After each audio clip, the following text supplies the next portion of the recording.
The air above the Potomac in the late summer of 1793 does not smell of destiny. It smells of stagnation.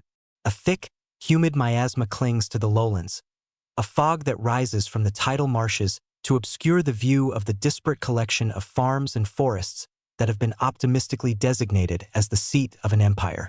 Standing on the crest of Jenkins Hill, a plateau described with laughable grandeur as a pedestal waiting for a monument, one would not see the gleaming white marble of future postcards, but rather a tangled wilderness of scrub oak and briar, a landscape that fights back against the intrusion of surveyors' chains.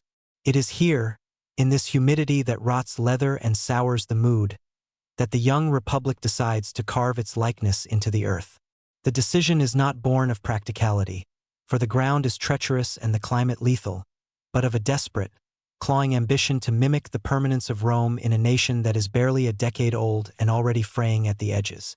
The sun sets early behind the tree line, casting long, bruised shadows over the muddy tracks that pass for roads, and as the light fails, the silence of the hill is absolute, a void waiting to be filled with the noise of rhetoric and the grinding of stone. This is the stage before the actors arrive, a place of potential energy where the physics of politics will soon demand a physical container, a machine for governance that must look like a temple. The irony is immediate and biting. A government founded on the rejection of monarchy seeks to build a palace larger than any king's, a sanctuary for democracy constructed on the backs of the enslaved, rising from a swamp that threatens to swallow the foundations before they are even laid.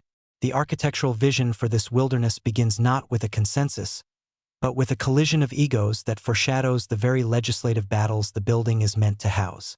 Pierre-Charles L'Enfant, the tempestuous French engineer who first traced the veins of the city into the mud, imagines a structure of imperial dominance, a focal point from which power radiates outward like the spokes of a wheel, but his refusal to provide tangible blueprints leads to his dismissal, leaving a ghost of a design haunting the project.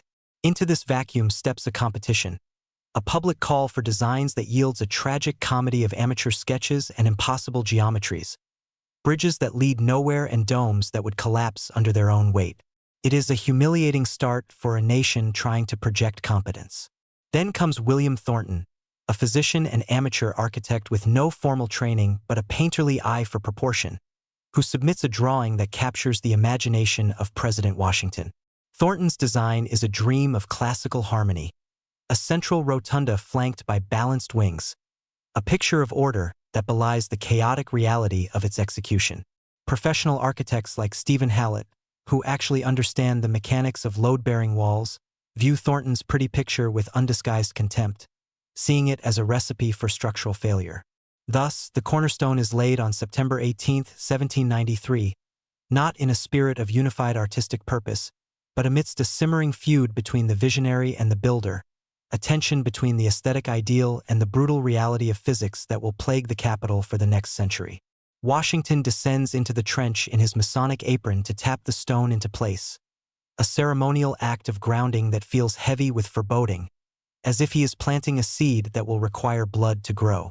Beneath the high-minded debates about columns and pediments lies the dark, subterranean truth of the Capitol's construction. The invisible army whose sweat mixes with the mortar. The commissioners of the District of Columbia, facing a chronic shortage of skilled labor in this mosquito-infested backwater, turn to the grim economics of the region. They enter into contracts with local slaveholders, renting human beings by the year to clear the forests, dig the clay for bricks, and haul the massive blocks of sandstone from the quarries at Aquia Creek.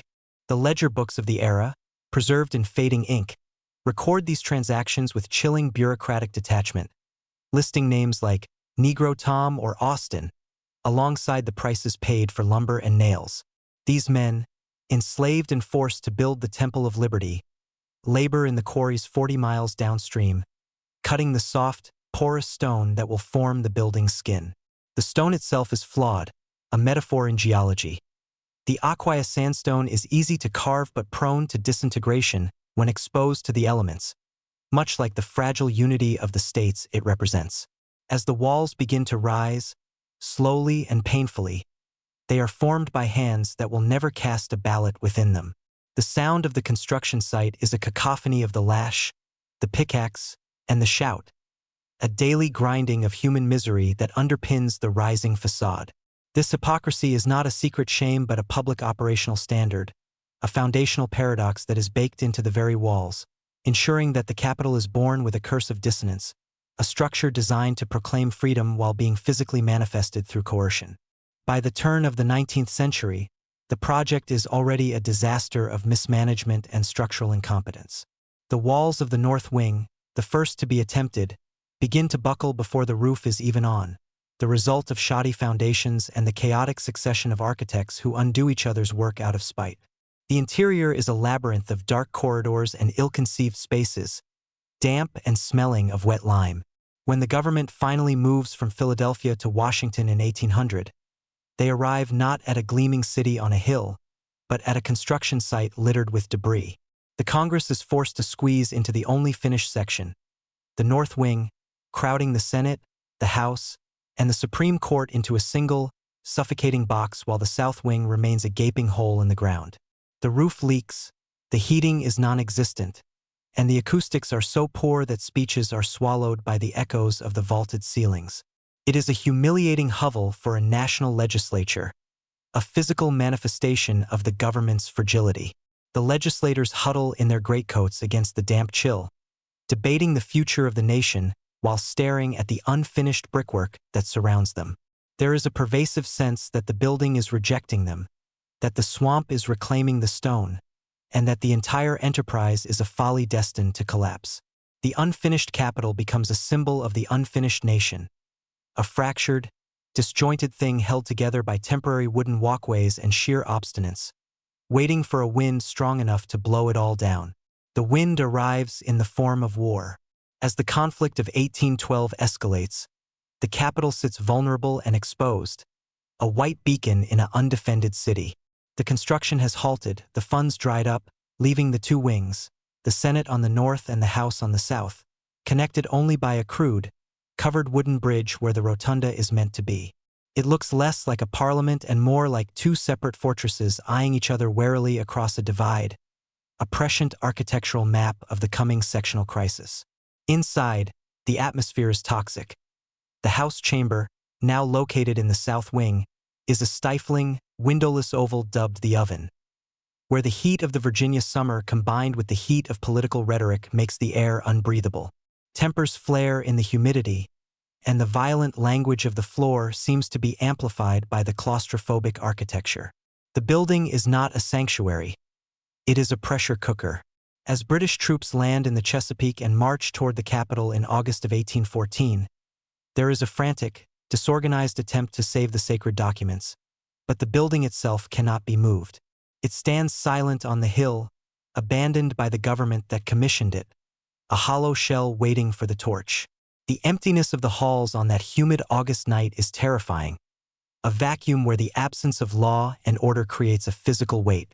The stone walls, porous and soft, seem to hold their breath, waiting for the impact of the history that is marching up the road from Bladensburg, bringing with it the fire that will test whether the Republic is made of marble or merely of wood and hubris. The destruction, when it comes, is methodical and theatrical. Admiral George Cockburn and his British Marines enter the hall of the House of Representatives with the swagger of conquerors, their boots echoing on the floorboards that were meant for democratic debate. According to the lore, Cockburn climbs into the Speaker's chair, mocks the empty seat of power, and asks his men, "Shall this harbor of Yankee democracy be burned?" The response is a roar of affirmative shouting, followed by the piling of furniture. Desks, chairs, and curtains are heaped into the center of the room and doused with rocket powder. When the fire is lit, the oven lives up to its name. The heat is so intense that it melts the glass in the skylights and calcinates the sandstone columns, turning the surface of the stone into dust. The fire spreads to the Senate wing, consuming the Supreme Court chamber and the irreplaceable collection of the Library of Congress. From the surrounding hills, the few remaining residents of Washington watch in horror as the flames lick the night sky, a towering inferno that signals the apparent death of the American experiment. The fire rages through the night, gutted only by a providential thunderstorm that dampens the flames but cannot undo the damage. When the sun rises, the Capitol is a smoking ruin, a black skeleton against the gray morning sky. The interior is a charnel house of ash and twisted iron, the beautiful Latrobe corncob columns scorched and scarred. It is a moment of absolute zero for the nation, the physical erasure of its center, leaving behind a scarred husk that asks a silent, terrifying question. Is anything we build capable of lasting? In the aftermath of the fire, the psychological state of the capital is one of profound depression and existential doubt. The sight of the blackened ruin on the hill is a daily reminder of national humiliation.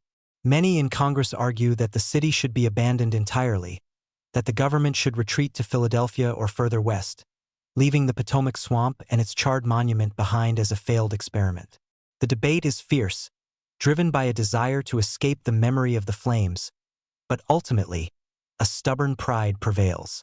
To leave would be to admit defeat, and so the decision is made to rebuild, but the task is Herculean.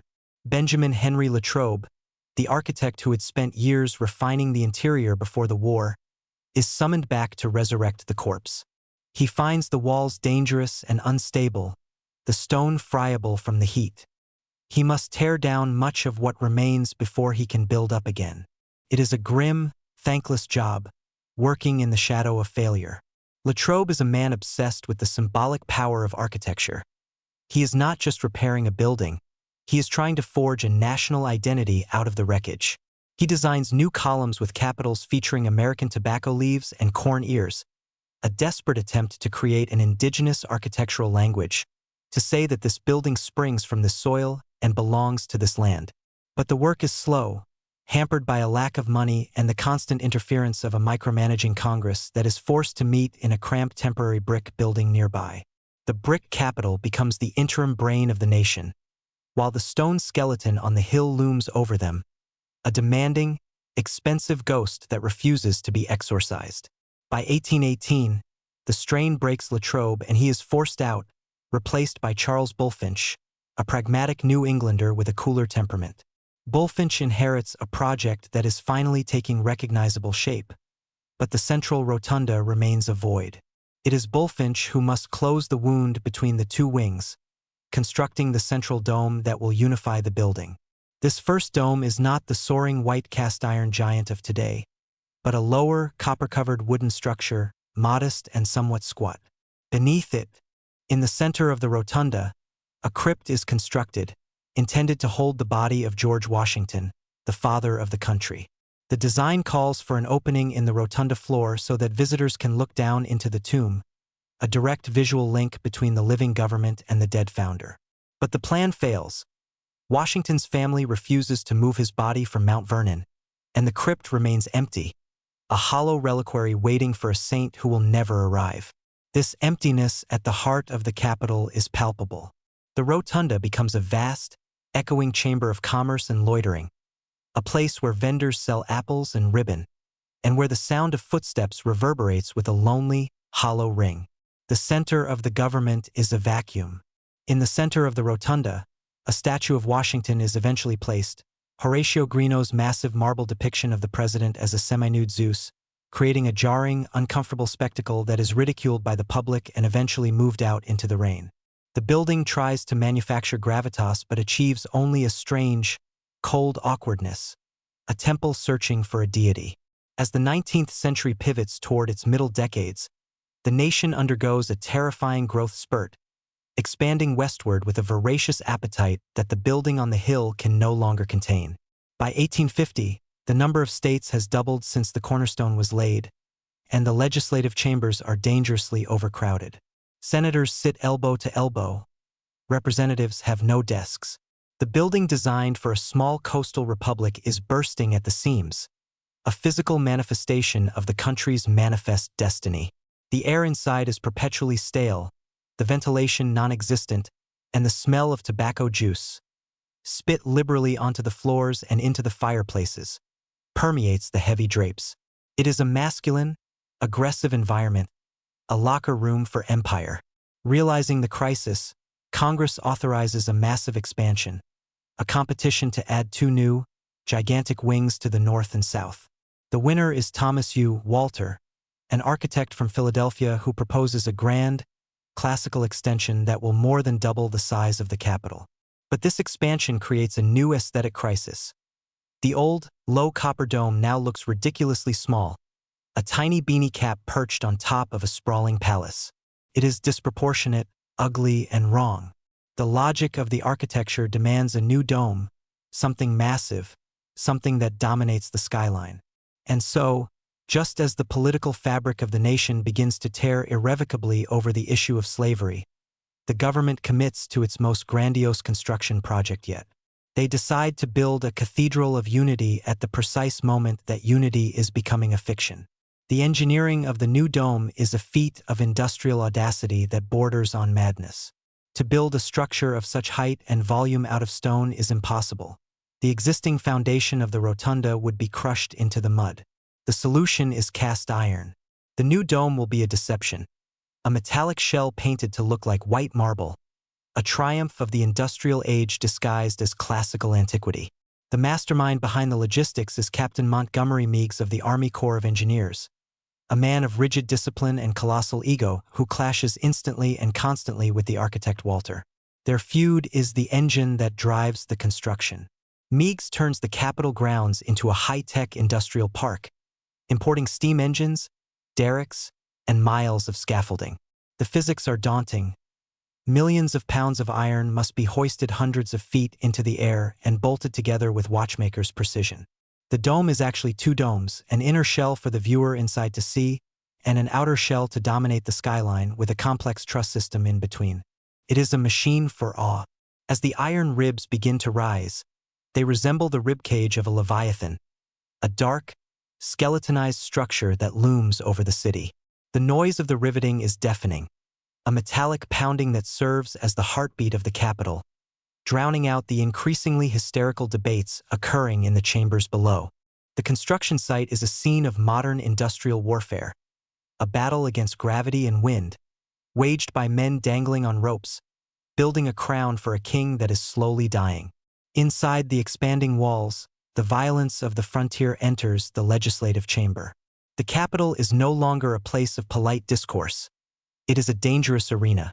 Senators carry pistols and Bowie knives into the chamber.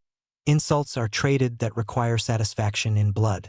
The acoustics of the new House chamber are a disaster, turning every speech into a garbled shout, forcing men to scream to be heard, raising the temperature of every debate. The physical environment amplifies the hatred. In 1856, the violence spills over in a moment of shocking brutality. Senator Charles Sumner of Massachusetts, an abolitionist, is seated at his desk in the Senate chamber when he is approached by Representative Preston Brooks of South Carolina. Brooks, wielding a heavy gutta-percha cane, beats Sumner nearly to death, striking him again and again over the head as Sumner is trapped under his desk, blinded by his own blood.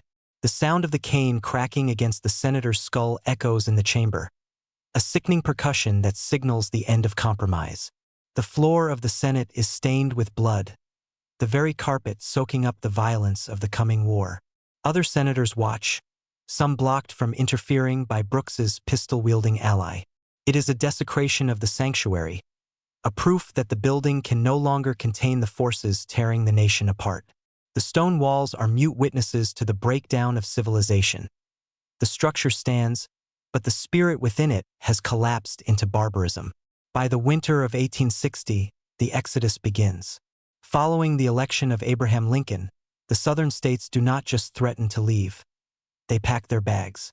The Capitol witnesses a surreal procession of departures.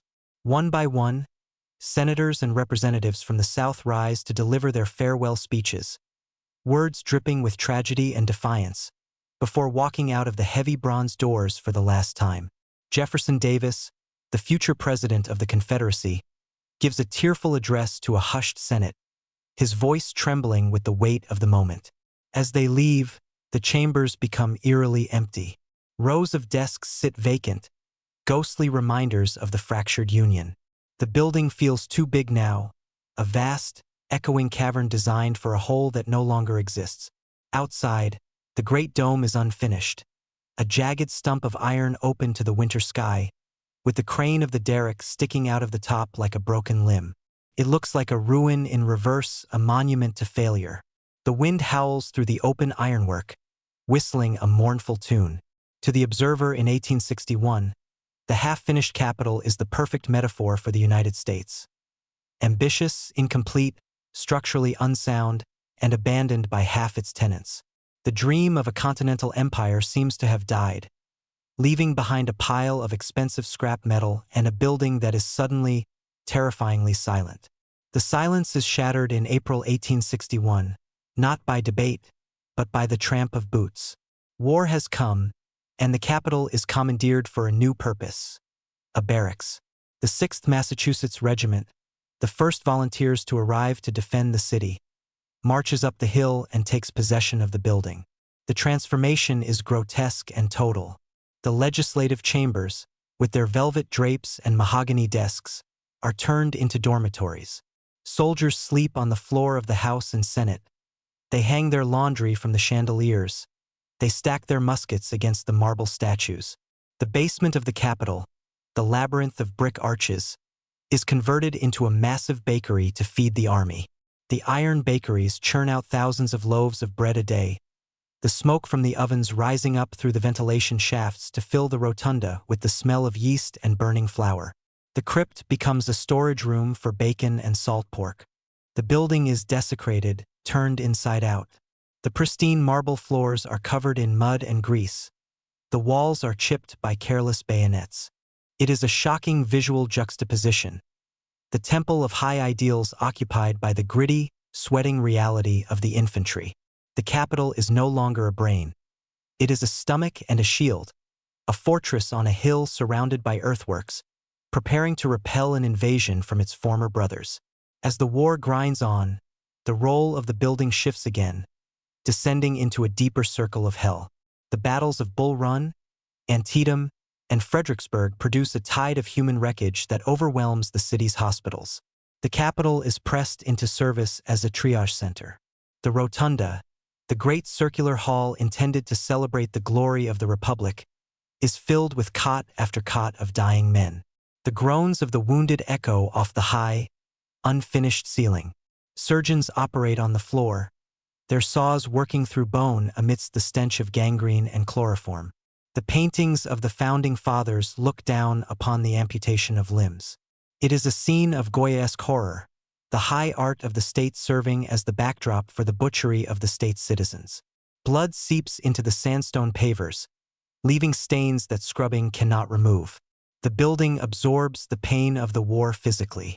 It becomes an ossuary, a place where the young men of the nation come to die, staring up at the scaffolding of the dome that promises a unity they will not live to see. The contrast between the architectural ambition, the soaring columns, the intricate friezes, and the visceral reality of torn flesh is the ultimate indictment of the failure of politics. The building was meant to prevent this, to provide a place for words instead of bullets. It has failed, and now it must house the consequences. Yet, amidst the carnage, a strange and obstinate decision is made. The construction must continue. Advisors plead with Lincoln to halt the work on the dome, to save the money and the manpower for the war effort. It seems insane to be riveting iron sheets 300 feet in the air while the Treasury is bankrupt and the enemy is at the gates. But Lincoln refuses. He understands the psychological warfare of architecture. If people see the Capitol going on, he reportedly says, it is a sign we intend the Union shall go on. And so the hammering continues. It becomes a surreal rhythm in the city. The sound of the construction crew mixing with the sound of the artillery drilling in the forts that ring the city. The workers on the dome look down from their perch and see the campfires of the Confederate Army across the Potomac. They are building a roof over a house that is on fire. This determination transforms the dome from a piece of architecture into an act of defiance. It is a statement of permanence in a time of transience. The iron ribs are bolted shut, the plates are lifted, and the silhouette of the dome begins to close, a slow, metallic healing of the scar in the sky, proceeding with a mechanical indifference to the slaughter happening below. The crowning irony of the construction lies in the statue that is destined for the top. The Statue of Freedom, a bronze colossus of a woman wielding a sword and shield, waits on the grounds to be hoisted. She was designed by Thomas Crawford in Rome, but her casting is an American story. The man responsible for overseeing the casting of the bronze sections at the foundry nearby is Philip Reed. Philip Reed is a slave. The irony is so thick it chokes. A black man, owned by the foundry owner, is the technical master responsible for creating the face of freedom that will look out over a nation fighting a war over his very right to own himself. Reed supervises the pouring of the molten bronze, the cooling, the cleaning of the seams. He labors in the heat and the dirt to create the symbol of a liberty he does not possess. When the statue is finally ready, Reed has been emancipated by the Compensated Emancipation Act of 1862, but only just. The statue, shaped by enslaved hands, is a lie that tells the truth. It stands on the muddy lawn, a disembodied giantess, waiting for her pedestal, a silent witness to the hypocrisy that is the mortar of the entire Capitol project. She is a warrior, not a peacemaker, her hand resting on the hilt of a sheathed sword, acknowledging that the freedom she represents is born of force. December 2, 1863. The war has turned, but is far from over. It is a crisp, cold day. The final section of the Statue of Freedom, the head and shoulders, is ready to be lifted. The steam engines whine, the ropes pull tight, and the bronze goddess rises slowly from the mud. She ascends past the columns, past the pediments, past the iron ribs of the dome, rising higher than any structure in the city. A crowd watches from below, a sea of Union blue coats and black top hats. When the head is bolted into place, a flag is unfurled from the top. A battery of artillery on Capitol Hill fires a 35-gun salute, the boom of the cannons rolling across the city. The salute is answered by the forts surrounding Washington, a ring of fire and noise that encircles the horizon. It is a moment of triumph, but it is a martial triumph. The Capitol is crowned not in peace, but in the thunder of guns. The sound reaches the Confederate lines. They know the dome is finished. The Union has completed its symbol. The visual impact is undeniable. The white dome, painted iron, gleams against the winter sky, a massive, perfect curve that asserts order over chaos. It dominates the landscape, dwarfing everything else, an assertion of federal power that is now undeniable. The building is whole even if the country is not. With the exterior complete, the focus turns inward to the eye of the dome. The interior canopy must be painted. The commission goes to Constantino Brumidi, an Italian artist who fled political turmoil in Europe to find work in America. Brumidi is the Michelangelo of the Capitol, a man who spends his days suspended on a scaffold 180 feet above the floor, lying on his back, inhaling paint fumes. He paints the apotheosis of Washington. It is a bizarre, chaotic masterpiece.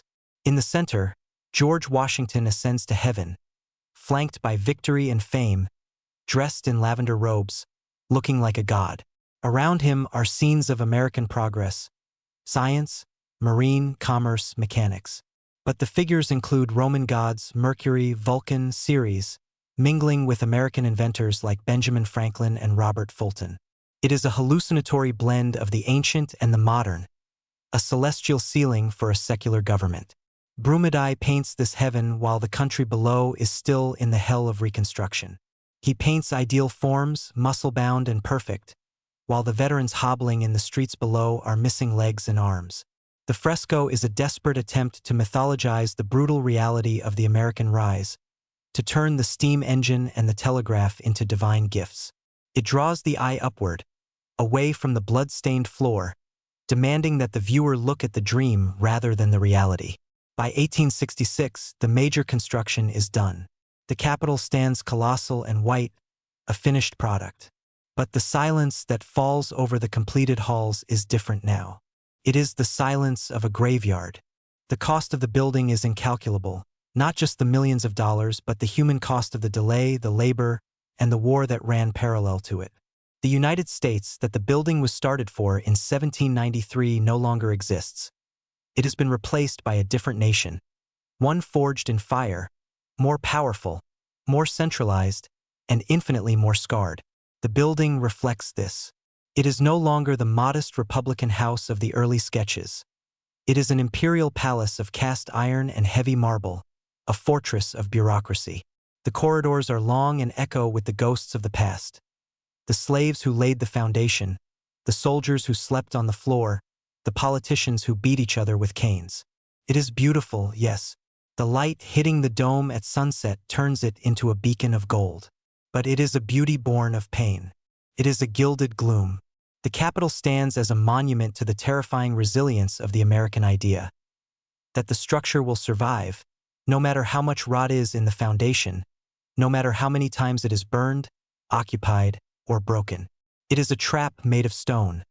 A beautiful cage where the history of the nation is forced to repeat itself over and over under the watchful, unblinking eye of the Iron Dome.